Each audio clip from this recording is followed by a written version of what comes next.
Madam, powder Ramakrishna ಅವರು phone ಮಾಡ್ತಾ ಇದ್ದಾರೆ. ಏನು ಅಂತ ಕೇಳು. Okay madam.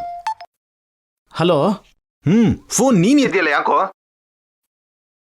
ಎಲ್ಲ ಕಾಲ್ಸ್ನು ಮೇಡಮ್ ಅವ್ರು ಆನ್ಸರ್ ಮಾಡಲ್ಲ. ಕೆಲವು ಕಾಲ್ಸ್ನ ಈ PA ಮಾತಾಡ್ತಾರೆ. ನಾನು VP ಜೊತೆ ಮಾತಾಡಲ್ಲ. ನಾನು ಮಾತಾಡ್ತೀನಿ ಬಿಡಿ. ಮ್ಯಾಟ್ರ್ ಏನು ಅಂತ ಹೇಳಿ. ಏನು ನನ್ನ VP ಅಂತಿದೀಯನೋ? ಏನು ಇಂಪಾರ್ಟೆಂಟ್ ವಿಷಯ ಹೇಳೋಣ ಅಂತ ಫೋನ್ ಮಾಡಿದ್ರೆ ನನಗೆ ಕಾಮೆಂಟ್ ಮಾಡ್ತೀಯಾ? ಒಂದು ನಿಮಿಷ ಲೈನಲ್ಲೇ ಇರಿ.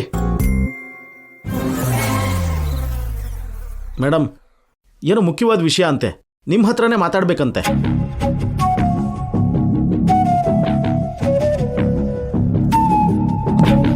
ಹೇಳಿ. ಏನಮ್ಮ ನಿತ್ಯ, ಈ ಮಧ್ಯೆ ನೀನು ನಮಗ್ ಒಂದು ಫೋನ್ ಮಾಡ್ತಿಲ್ಲ. ಇದೇನಾ ಇಂಪಾರ್ಟೆಂಟ್ ವಿಷಯ?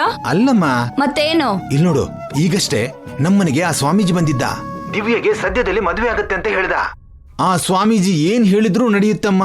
ಮದ್ವೆ ಗಿದ್ವೆ ಆಗ್ದಿರೋ ಸ್ವಾಮೀಜಿ ಮದ್ವೆ ಬಗ್ಗೆ ಹೇಳೋದು ಅಂದ್ರೇನು? ನಾನ್ ಸೆನ್ಸ್.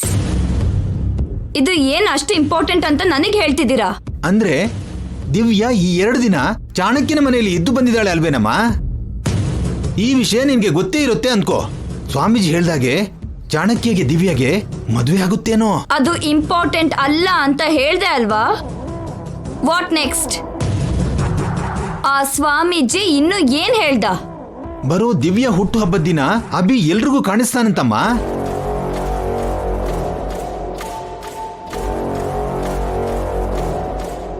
ಇಷ್ಟು ದಿನ ಅಭಿ ದಿವ್ಯಾ ಜೊತೆಗಿದ್ದು ಕಣ್ಣಿನ ರೆಪ್ಪೆ ತರ ಕಾವಲು ಕಾಯ್ತಿದ್ದಾನಂತೆ.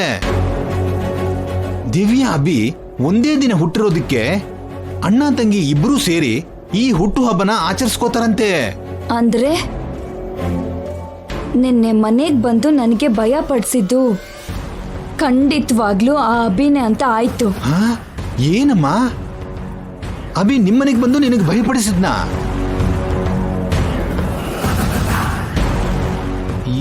ಏನು ಮಾತಾಡ್ತಿರ್ವಲ್ಲ?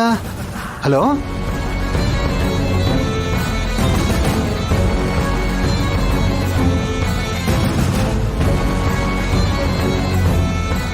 ಚಂದ್ರಿಕಾ, ಆ ಅಭಿ ಆಲ್ರೆಡಿ ಎಂಟರ್ ಆಗಿದಾನಂತೆ.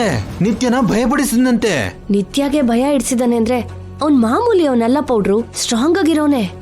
ಅಂದ್ರೆ ಅವನಿಗೆ ನಮ್ ಬಗ್ಗೆ ಕೂಡ ಗೊತ್ತಾಗಿರುತ್ತೆ ಅಲ್ವಾ ಚಂದ್ರಿಕಾ? ನಿತ್ಯ ಜೊತೆ ಕೈ ಜೋಡಿಸಿ ಅವನ ಅಪ್ಪ ಅಮ್ಮನ ಹಿಂದೆ ನಾವು ಕುತಂತ್ರ ಮಾಡಿರೋ ವಿಷಯನ ಅಭಿ ಕಂಡು ಹಿಡ್ದೇ ಇರ್ತಾನೆ ಅಲ್ವಾ? ಅಯ್ಯೋ, ನಿತ್ಯಾನೇ ಭಯ ಪಡಿಸಿದಾನೆ ಅಂದ್ರೆ ನಿತ್ಯ ಜೊತೆಗ್ ನಾವಿದೀವಿ ಅಂತ ಅಭಿ ಖಂಡಿತವಾಗ್ಲೂ ಗೊತ್ತಾಗಿರುತ್ತೆ.